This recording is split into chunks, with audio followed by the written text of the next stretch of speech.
Hello everyone, स्वागत है आप सभी का बिजनेस क्लासेस के अंदर। I am Kushal. आज हम बात करेंगे प्लस वन कॉमर्स का फर्स्ट लेसन का important topic. The name of topic is objectives of business. Okay, objectives of business. Video को स्टार्ट करने से पहले I would like to request to all of you बेटा कि प्लीज इस channel को सब्सक्राइब करें, लाइक करें और to get and to know about our new and latest video please all of you press the bell icon. हमारी videos को देखने और जानने के लिए सभी बेल आइकन को, घंटी के बटन को सभी प्लीज प्रेस कर दीजिए। ठीक है, चलिए स्टार्ट करते हैं। आज हम the name of topic is objectives of business. तो सबसे पहले you should know very well कि what is the meaning of objectives. Listen बेटा, ऑब्जेक्टिव्स मीन एंड पॉइंट्स। ये टॉपिक ऐसा है ऑब्जेक्टिव्स जो बेसिक है, अब आता है उसके बाद 12th में भी आता है हमारे अंदर, प्लानिंग के अंदर हम इसको दोबारा पढ़ेंगे 12th में। ठीक है, एक चीज और मैं आपको क्लियर कर दूं, ऑब्जेक्टिव्स का मीनिंग होता है किसी भी एंड पॉइंट्स का मतलब क्या है, उस अंतिम बिंदु, उस फाइनल पॉइंट, फिनिशिंग लाइन तक पहुंचने के लिए जो भी एक्टिविटीज की जाती हैं बेटा, उसको हम बोलते हैं ऑब्जेक्टिव्स। यस और no? At that time I am taking class of 11 commerce. Why I am taking class? Because I have objective. You are listening my lecture, you are learning my lecture. ठीक है ना? तो why you are learning, why you are listening, it's your own objective to get the information, to see the more and more in latest video, to grab the new and the broad information. So many things are there, is known as objectives. Okay, yes or no? एक आम आदमी घर से बाहर कुछ काम करने के लिए जाता है, अपनी नीड को पूरा करने के लिए, तो नीड को फुलफिल करना उसका ऑब्जेक्टिव है। भूख जो हमारे पेट में लगती है, भूख को मिटाने के लिए हम खाना खाते हैं, तो हमारे खाना खाने उस हंगर, उस जो भूख है उसको सेटिस्फाइड करने के लिए जो भी हम एक्टिविटी करेंगे, उस एक्टिविटीज के सारे ओवरऑल को हम क्या बोलते हैं, ऑब्जेक्टिव। ऐसे ही बिजनेस में ऑब्जेक्टिव होते हैं, बिजनेस के अंदर टारगेट डिसाइड किए जाते हैं। तो आज हम बात करते हैं कि ऑब्जेक्टिव्स ऑफ बिजनेस कितने तरह का है प्लस वन कॉमर्स के अंदर, तो उसको हम डिवाइड करते हैं टू में। सबसे पहले हम बात करते हैं इकोनॉमिक्स ऑब्जेक्टिव की। सबसे पहला जो ऑब्जेक्टिव है, the name of topic is economic objective. Economic you know very well, जिसका बेसिक पर्पस किसके साथ है, you can say my dear earning money. Economic का मतलब क्या होता है, अर्निंग मनी। हमने पढ़ा था ना, activities we can classify two parts, economic activities, non economic activities. Economic activities का मतलब, इकोनॉमिक का मतलब क्या, अर्निंग मनी। ठीक है, और इकोनॉमिक एक्टिविटीज के ही 3 पार्ट्स हैं, business, profession and employment. Okay, चलिए, तो इकोनॉमिक ऑब्जेक्टिव्स हमारे, इकोनॉमिक ऑब्जेक्टिव मतलब जिसका basic purpose, economic objective is that type of objectives, basic goal, the we can say in which we are including earning money. Economic objectives वो objectives होते हैं बेटा जिनका पर्पस, जिनका ऑब्जेक्ट क्या है, लाभ कमाना, पैसे कमाना। ठीक है, यस और नो? और सोशल ऑब्जेक्टिव क्या होते हैं, सोशल ऑब्जेक्टिव वो होते हैं जिनका पर्पस, जिनका मेन ऑब्जेक्टिव, मेन मोटिव पैसे कमाना नहीं है। उनका बेसिक पर्पस क्या होता है, social welfare, you can say to fulfil the requirement of society. Society की रिक्वायरमेंट, सोसाइटी के ऑब्जेक्टिव, सोसाइटी की नीड, सोसाइटी की रिक्वायरमेंट को फुलफिल करना। कम्युनिटी की हम बात करें, समाज की हम बात करें, यस और नो? आई बात समझ? जैसे मैं आपको लेटेस्ट एग्जांपल बोलता हूँ, जैसे अब क्या है, लॉकडाउन हुआ पड़ा है, कोविड-19 में बहुत ज्यादा बुरा हाल है, सभी अपने घर पे रहिए प्लीज सभी। ठीक है ना? तो मैं आपके सामने जो बता रहा हूँ, देखो कंपनी अभी भी कुछ ना कुछ क्या है, मास्क प्रोड्यूस कर रही है, तो बहुत सारी चीजें हैं। ठीक है, तो जो मास्क प्रोड्यूस कर रही है उनसे कुछ पैसे भी ले रही है, लेकिन कहीं ना कहीं उसका पर्पस पैसे के बदले है, फ्री में नहीं है। मास्क मार्केट में अब देखो रेट हाई हो गए हैं सभी के, सैनिटाइजर के रेट हाई हो गए हैं। ठीक है, उसका बेसिक पर्पस क्या है यहाँ पे, क्या, इकोनॉमिक ऑब्जेक्टिव। अगर कंपनी वो मास्क फ्री में आपको प्रोवाइड कर रही है, सैनिटाइजर आपको फ्री में दे दी है, उसका पर्पस पैसे कमाना नहीं है, सोसाइटी के फ्री के लिए, मतलब लोगों को फ्री में मिल जाए। जिससे उनका भला हो और सेफ रहे, तो वो किसका पार्ट बनेगा? सोशल ऑब्जेक्टिव का। ओके, अब बात करते हैं इकोनॉमिक ऑब्जेक्टिव्स को हम 3 पार्ट्स में डिवाइड करते हैं बेटा। फर्स्ट है इसमें प्रॉफिट मोटिव,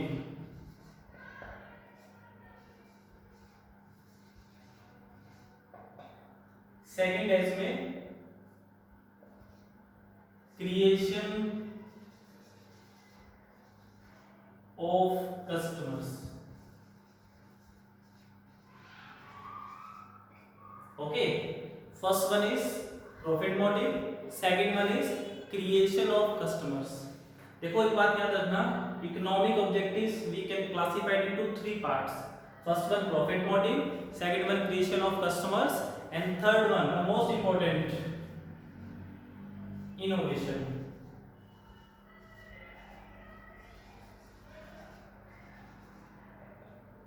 ठीक है भाई, ये थे हमारे इकोनॉमिक ऑब्जेक्टिव के सब पार्ट्स, सब टाइप्स, जिसको हमने लिख दिया यहाँ पे। इसके अंदर हम बात कर रहे हैं इकोनॉमिक ऑब्जेक्टिव 3 तरह का है, प्रॉफिट मोटिव है, क्रिएशन ऑफ कस्टमर्स है, and last and final innovation. इसमें कोई डाउट किसी बचेगा? अब बात को शुरू करते हैं, प्रॉफिट मोटिव क्या होता है। देखो मैं आपके सामने एक चीज क्लियर कर दूं, जैसे किसी ह्यूमन बॉडी के अंदर से हम ब्लड को निकाल दें ना, ये जो हमारी स्पिरिट आत्मा उसको निकाल दें तो हम डेड, हमारी मृत्यु हो जाएगी।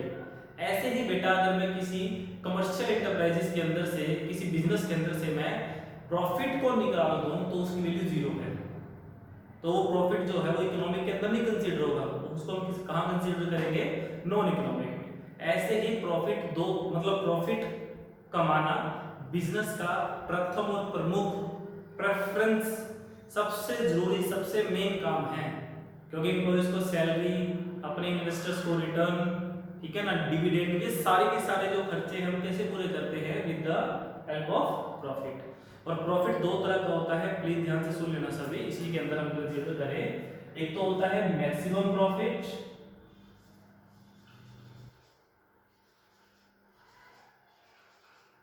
एक होता है सफिशिएंट प्रॉफिट। मैक्सिमम प्रॉफिट और सफिशिएंट प्रॉफिट। मैक्सिमम प्रॉफिट का मतलब क्या होता है? To earn more and more profit, ठीक है, यस और नो? मैक्सिमम प्रॉफिट का मतलब क्या है? Earn more and more profit. चाहे वो कोई भी रास्ता आपको अपनाना पड़े, आपको ज्यादा से ज्यादा प्रॉफिट कमाना, उसको बोलते हैं मैक्सिमम प्रॉफिट, ठीक है। सेकंड जो है सफिशिएंट प्रॉफिट के अंदर हम किसको कंसीडर करते हैं? जिसमें बोला गया है कि भाई आपको मतलब लोगों के भले के लिए भी काम करना है, आपके प्रोडक्ट के प्राइस इतने ज्यादा भी नहीं हो कि लोग उसको परचेज ही ना करें, यस और नो? सफिशिएंट का मतलब क्या है कि लोगों की नीड भी सफिशिएंट होनी चाहिए और आपका प्रॉफिट भी बनना चाहिए, रीजनेबल जिसको बोला जाता है, यस और नो? उसको बोलते हैं सफिशिएंट। Any doubt? यस और नो? तो ये था हमारा मैक्सिमम प्रॉफिट और ये था हमारा सफिशिएंट प्रॉफिट। बिजनेस के अंदर सबसे जरूरी क्या होता है? प्रॉफिट अर्न करना। बिना प्रॉफिट के हम कुछ भी नहीं कर सकते हैं। अगर आपका बिजनेस जो है प्रॉफिट अर्निंग नहीं कर रहा है तो उसको बंद कर दीजिए, या अगर सपोज आपका बिजनेस, आपका जो एंटरप्राइज है, आपका जो ऑर्गेनाइजेशन है वो प्रॉफिट अर्न नहीं कर रहा है, तो इसका मतलब वो एक तरह से उसका पर्पस प्रॉफिट अर्न करना नहीं है, उसका मतलब उसका पर्पस क्या है? सोसाइटी के लिए फेवर में, इस सोसाइटी के फेवर में काम करना, उसकी नीड को सेटिस्फाइड करना, फुलफिल करना।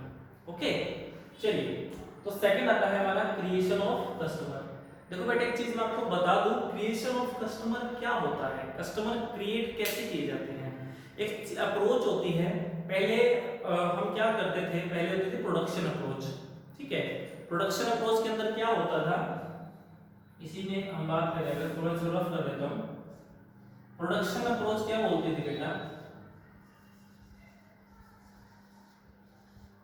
पहले चीजों को बनाया जाता था। प्रोडक्शन अप्रोच ये बोलती है पहले चीजों को बनाया जाता था, फिर उनको मार्केट में सेल किया जाता था। लेकिन आज हम क्या करते हैं? आज कस्टमर को क्रिएट किया जाता है, जैसे मार्केटिंग की जाती है, टीवी पे ऐड हम देखते हैं ना। मार्केटिंग में क्या होता है? मार्केटिंग की प्रोसेस है जिसके अंदर हम क्या करते हैं? पोटेंशियल कस्टमर को रियल कस्टमर में कन्वर्ट करते हैं।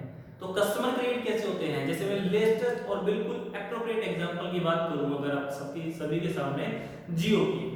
जियो ने क्या किया? पहले लोगों को फ्री में सिम बांट दिए, लो भी चलाओ, उस टाइम पे जब लोग कोलगेट्स के लिए आपस में लड़ते थे ना, तो जियो कंपनी ने स्टार्टिंग में ही आते लो भी फ्री में अपना सिम लो और 4G की फैसिलिटी एंजॉय करो। और जब लोग उसके हैबिचुअल हो गए, तो अपना रिचार्ज अनकॉन्शियसली जब लोगों का जो माइंड मोबाइल फोन 4G ने जब ग्रैब कर लिया, तो अपना रिचार्ज उन्हें सबसे महंगा कर दिया। जब लोग हैबिचुअल हो गए थे, 4G में रह नहीं पा रहे थे, तो लोगों को डेफिनेटली अननेसेसरी अनविलिंगली रिचार्ज करवाना ही पड़ा। मेरी बात समझो, ये बिजनेस है एक्चुअल में। बिजनेस स्टडी एक तरह से सीखने का सब्जेक्ट है, याद करने का सब्जेक्ट नहीं है, सीखने की बातें हैं, ठीक है। उसको बोलते हैं क्रिएशन ऑफ कस्टमर्स। आई बात समझ? यस और नो? इंटरनेट की फैसिलिटी को लोगों के हाथों में दे दिया मोबाइल फोन के थ्रू। लो भाई इंटरनेट मोबाइल फोन पे चलेगा, तो इससे क्या मोबाइल फोन की डिमांड बढ़ गई, अब इसकी भी कस्टमर क्रिएट हो गए माय डियर। तो बिजनेस का सेकंड जो इकोनॉमिक ऑब्जेक्टिव है हमारा, वो क्या कहता है, कस्टमर को क्रिएट करना, ठीक है ना। जैसे कोविड-19 है, कोविड-19 में तुमने देखा होगा लर्निंग एट होम की बहुत सारी ऐड आ रही है। इसके लिए आप ये यूज करिए जूम एप्लीकेशन, जरा जूम तो नहीं है, बायजू एप्लीकेशन है, ठीक है, विद्यादान है, वो सो मेनी एप्लीकेशंस आते हैं। तो एक्चुअली वो कर क्या रहे हैं, now it's creating the customers. Okay, आई बात समझ? अगर अभी आपको डाउट है तो जैसे जो मैं चीज आपको बता रहा था ना, प्रोडक्शन में तो क्या चीजें पहले बनाई जाती थी, फिर मार्केट में सेल होती थी, ये चीज मैंने बता दी। आज चीजें कुछ और है, उसका सेकंड में जो नाम है ना, उसको बोला जाता है सेकंड को मार्केट ओरिएंटेशन। आज बाजार के हिसाब से होता है। मार्केट ओरिएंटेशन मतलब पहले कंज्यूमर की नीड को समझो, उसके अकॉर्डिंग अपने प्रोडक्ट को प्रोड्यूस करो, कस्टमर आपके पास ऑटोमेटिकली आएगा उसको परचेज करने के लिए। इसको कहते हैं क्रिएशन ऑफ कस्टमर। ये अप्रोच अब मार्केट में नहीं है, एक्चुअली ये अप्रोच फॉलो की जाती है, इसको बोलते हैं मार्केट ओरिएंटेशन। कि कंज्यूमर की नीड, उसकी रिक्वायरमेंट, उसका टेस्ट, उसकी प्रेफरेंस, वो क्या चाहता है हमारे प्रोडक्ट से, उसके अकॉर्डिंग अपने प्रोडक्ट को प्रोड्यूस करें, तो ऑटोमेटिकली आपके पास आएगा। किसी ने तो सोचा होगा 4G मोबाइल फोन में बात होनी चाहिए, तो कंपनी ने ऐसा ही लॉन्च करती है, सब लोग मोबाइल 4G के फैन हो गए। तो ये सारी जो चीजें हैं उसी को हम बोलते हैं क्रिएशन ऑफ कस्टमर्स। ओके, और थर्ड आता है बेटा, थर्ड जो है इसका सब पॉइंट्स आ गए, further point you can write for you, जिसको बोला जाता है इनोवेशन।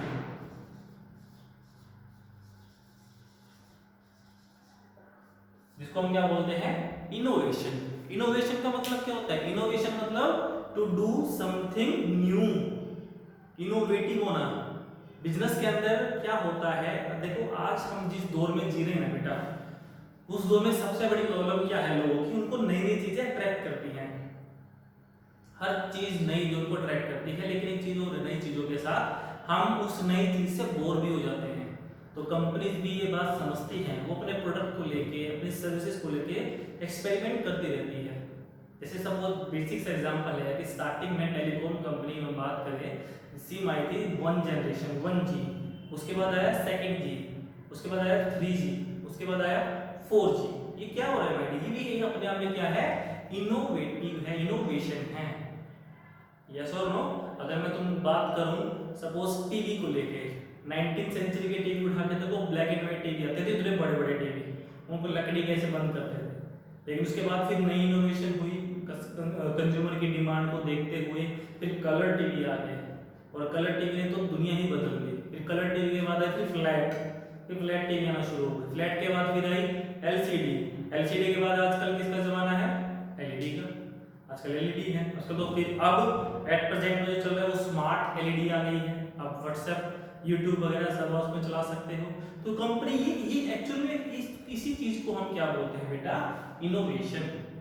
इसको हम क्या बोलते हैं, इनोवेशन। कि अपने प्रोडक्ट सर्विसेज को आप उसी को एक्सपेरिमेंट करते हो, उसी चीज के अंदर। जैसे मैं अपनी बात करूं, जब हम 11th-12th में पढ़ते तो कभी हमने सोचा भी नहीं था, या इवन भी हम ऑनलाइन लेक्चर देंगे, ठीक है ना, या ऑनलाइन लेक्चर सुना करेंगे। मोबाइल फोन तो बहुत दूर दूर की बातें हैं, लेकिन आज ऐसा नहीं है, आज सब कुछ पॉसिबल हो रहा है। ऐसा क्यों है, क्योंकि जो मार्केट है और जो हमारा जो इन्वायरमेंट है वो क्या है, डायनामिक है।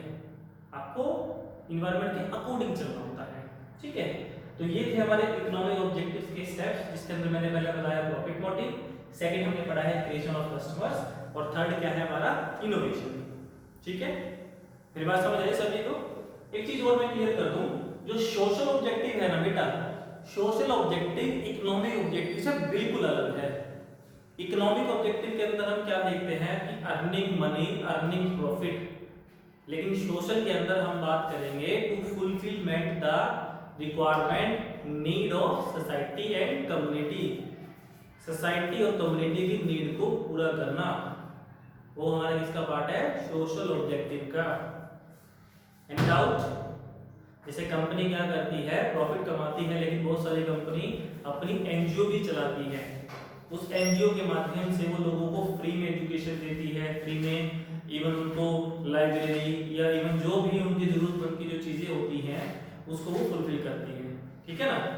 चलिए सबसे पहले हम बात करें, अगर यहाँ पे सबसे पहला पॉइंट क्या आता है, प्रोवाइडिंग एम्प्लॉयमेंट।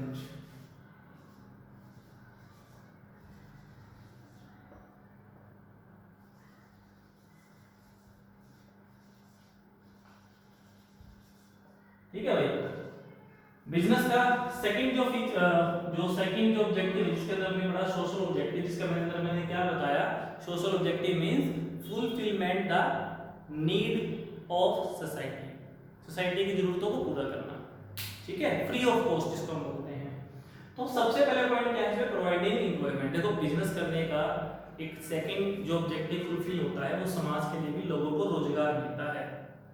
ठीक है ना, लोगों को हम रोजगार प्रोवाइड करते हैं, एम्प्लॉइज को, मैनेजर्स को, जिसकी जैसी क्वालिफिकेशन उसके अकॉर्डिंग उसको रोजगार मिलता है।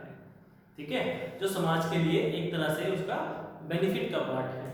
सेकंड आता है इसमें fair return to investors.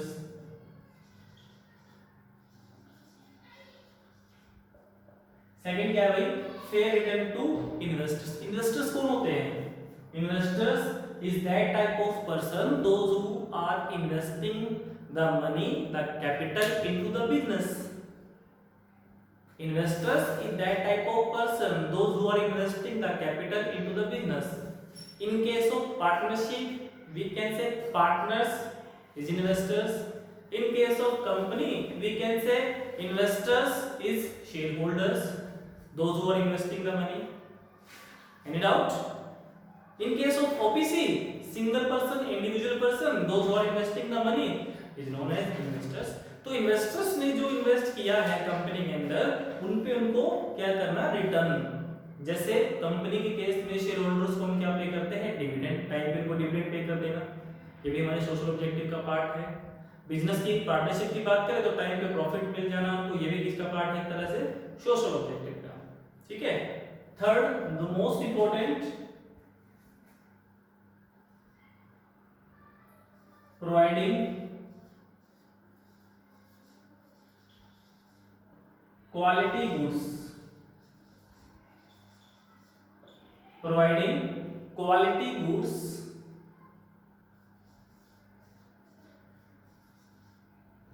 at fair prices। ठीक है, सबसे इंपॉर्टेंट पॉइंट माना जाता है बेटा ये कंपनी के लिए। कंपनी का सोसाइटी के लिए ऑब्जेक्टिव क्या बनता है,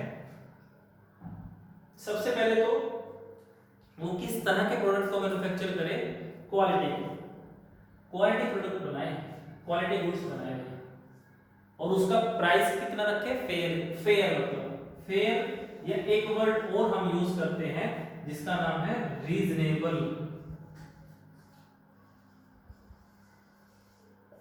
क्या बोलते हैं उसको, रीजनेबल। रीजनेबल का मतलब क्या होता है, फेयर का मतलब क्या होता है। रीजनेबल एंड फेयर मींस बेटा कि आपके प्रोडक्ट का प्राइस इतना ज्यादा नहीं होना चाहिए कि मिडिल मैन उसको परचेज ही ना कर पाए, और आपने क्वालिटी गुड्स बना ली, और इतना कम भी नहीं होना चाहिए कि आपके प्रॉफिट्स ही पूरे ना हो पाए, आपकी कॉस्ट ही फुलफिल ना हो पाए। तो फेयर का मतलब क्या है कि आपको भी प्रॉफिट होता रहे और कंज्यूमर भी उसको परचेज करता रहे, उसको महंगा ना लगे। मेरी बात समझ आ रही है सभी को, यस और नो? उसको बोलते हैं फेयर और रीजनेबल प्राइसेस। तो थर्ड जो पॉइंट है, providing quality goods at fair और रीजनेबल प्राइसेस। ठीक है, नेक्स्ट पॉइंट हम इसमें लिख सकते हैं अवॉइड अडल्ट्रेशन।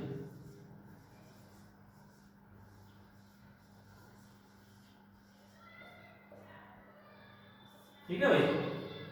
नेक्स्ट पॉइंट क्या है इसमें हमारा, अवॉइड अडल्ट्रेशन।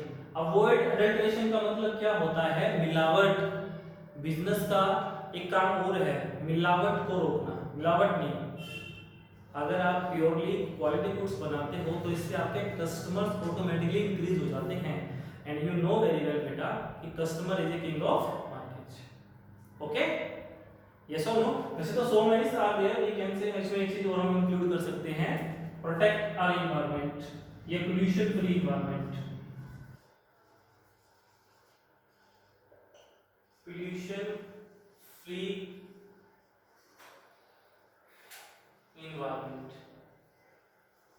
ठीक है भाई, ये हमारा फिफ्थ पॉइंट है सोशल ऑब्जेक्टिव का, जिसके अंदर मैंने फर्स्ट आपको बताया providing employment, fair return to investors, providing quality goods या fair at fair prices. Fair एक वर्ड होता है रीजनेबल, दोनों आपको केस स्टडी में मिलेंगे देखो। ठीक है, इसके बाद मैं आपको एक केस स्टडी भी करवा दूंगा, कोई इशू नहीं है, 2 मिनट में हो जाएगी बस। नेक्स्ट आता है अवॉइड एडल्ट्रेशन। एडल्ट्रेशन मतलब मिलावट, मिलावट को रोकना, मिलावट नहीं करनी चाहिए। और लास्ट है पोल्यूशन फ्री एनवायरनमेंट। जितना हो सके आप पोल्यूशन फ्री एनवायरनमेंट को रखें। Water pollution, noise pollution, air pollution the most important. Okay, yes और नो। एक बार जल्द से हम फास्ट फॉरवर्ड मैनर में आज का पढ़ लेते हैं। हमने किया क्या, आज हमने पढ़ा है ऑब्जेक्टिव्स ऑफ बिजनेस। यस और no. Objectives you know end points होता है हमारा, और we can classify in 2 parts, economic objective, social objective. Economic का मतलब क्या होता है, अर्निंग मनी, अर्निंग प्रॉफिट, और सोशल ऑब्जेक्टिव मतलब fulfilment the need of society, need of community. समाज के लिए, समाज के भले के लिए जो काम करेंगे, जिस पर्पस के लिए करेंगे, जिस ऑब्जेक्टिव के लिए करेंगे, उसको बोल रहे हैं सोशल ऑब्जेक्टिव। जैसे मैंने बोला था मास्क फ्री में बांटना, लोगों को फ्री में राशन देना, समाज के भले के लिए जो भी आप काम करोगे। उसके बाद इकोनॉमिक ऑब्जेक्टिव्स को हम 3 पार्ट्स में डिवाइड कर रहे हैं। Profit motive we can classify into 2 parts, maximum profit, sufficient profit. Second है क्रिएशन ऑफ कस्टमर्स, इनोवेशन। और क्रिएशन ऑफ कस्टमर्स का मैंने बहुत अच्छा एग्जांपल बताया आप सभी के सामने, जियो कंपनी का, याद रखना, भूलना मत। उसके अंदर 2 मैंने कांसेप्ट बताए, प्रोडक्ट ओरिएंटेशन, मार्केट ओरिएंटेशन, और लास्ट है इनोवेशन। इनोवेशन मतलब वो टीवी का मैंने बात बताई थी, टीवी में कैसे कैसे चेंज आए, इनोवेटिव हो गए सारे। ठीक है, उसके बाद सोशल के अंदर सबसे पहले है प्रोवाइडिंग एम्प्लॉयमेंट, रोजगार देना, फेयर रिटर्न टू इन्वेस्टर्स। ठीक है, इन्वेस्टर्स को रिटर्न देना in form of dividend, in form of profit, providing quality goods at fair price या रीजनेबल प्राइस, कि लोगों को क्वालिटी गुड्स प्रोवाइड करना कम दाम में, कम और उचित दाम में। उचित में हिंदी का वर्ड यूज कर रहा हूं, इसका मतलब क्या है कि ना तो एक कंज्यूमर को, कस्टमर को ज्यादा लगे, ना आपके प्रॉफिट्स कम हो, ना आपकी कॉस्ट कम बढ़े। फोर्थ है अवॉइड अडल्ट्रेशन, मतलब मिलावट को रोकना। और लास्ट में क्या है, पोल्यूशन फ्री एनवायरनमेंट। ठीक है जी, एनी डाउट? लास्ट में एक केस स्टडी में बताना चाहूंगा कि कंपनी क्या होता है, इसमें केस स्टडी जाती है। जो कंपनी है अब वो अपने बिजनेस को एक्सपेंड करना चाहती है, मैं केस स्टडी पढ़ रहा हूं सभी के सामने। सपोज XYZ कंपनी नाउ ही deciding to expand the business in rural or backward area. Why? Because in rural and backward area the labor rate is very cheaper. ठीक है, उसके बाद जो लोग वहाँ पे काम करेंगे लेबर की फॉर्म में, उनके बच्चों के लिए वो फ्री में एजुकेशन, फ्री में laboratory, even we can say एक डिस्पेंसरी या उनके लिए लाइब्रेरी ओपन कर रही है। तो in that case identify the या which type of objective is given. तो बच्चे क्या करते हैं, इसमें ऑब्जेक्टिव लिख के जाते हैं सोशल। लेकिन मैं कहता हूँ बेटा गलत होता है, दोनों बनते हैं। क्योंकि कंपनी क्यों rural area, remote area, hilly area या बैकवर्ड एरिया में ओपन कर रही है, क्योंकि वहां पे लेबर की रेट जो है वो कम है। ठीक है ना, और उसके बाद वो उनके लेबर के लिए काम करे, तो दोनों सेटिस्फाइड हैं, इकोनॉमिक भी और सोशल भी। तो प्लीज इस चीज को थोड़ा नोट करना सभी, जो मैंने चीज आपको बताई है। ठीक है, आज के लिए मेरा सिर्फ इतना ही था सभी के लिए। तो प्लीज मैं एक बार और रिक्वेस्ट करूंगा कि इस वीडियो को लाइक करें, सब्सक्राइब करें, और please don't forget the bell icon. Okay, thank you all of you.